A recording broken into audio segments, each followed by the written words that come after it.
Assalamualaikum warahmatullahi wabarakatuh. Saya Paragim Nasir Pagari. Saya akan mempresentasikan tugas peran sastra fungsi pemerintah dalam pembangunan nasional. Fungsi pemerintah terhadap warganya.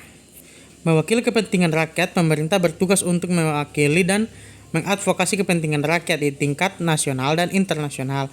Mereka bertindak sebagai perwakilan yang dipilih oleh rakyat untuk memajukan kepentingan dan aspirasi masyarakat. Melindungi hak asasi manusia. Pemerintahan bertanggung jawab untuk melindungi hak asasi manusia warganya, termasuk hak-hak sipil, politik, ekonomi, sosial, dan budaya. Mereka harus memastikan adanya keadilan, kesetaraan, dan perlindungan hukum bagi semua warga negara. Negara sebagai negara politik.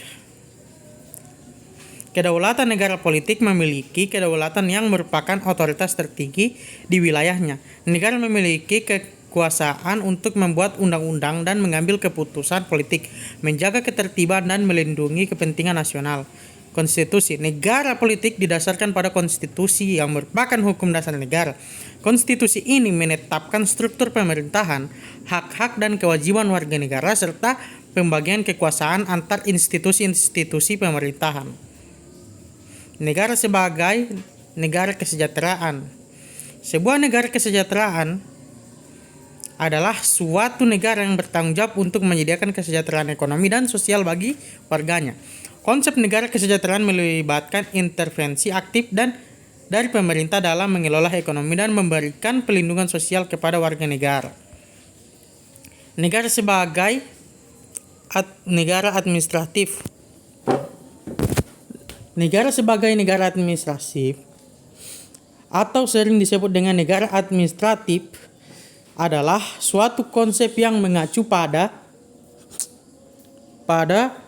bentuk pemerintah yang memiliki peran besar dalam mengatur kehidupan masyarakat, mengelola pelayanan publik, mengawasi kegiatan ekonomi dalam negara. Administrasi publik dan birokrasi memiliki peran sentral dalam pengambilan keputusan politik dan pelaksanaan kebijakan. Sekian presentasi dari saya. Assalamualaikum warahmatullahi wabarakatuh.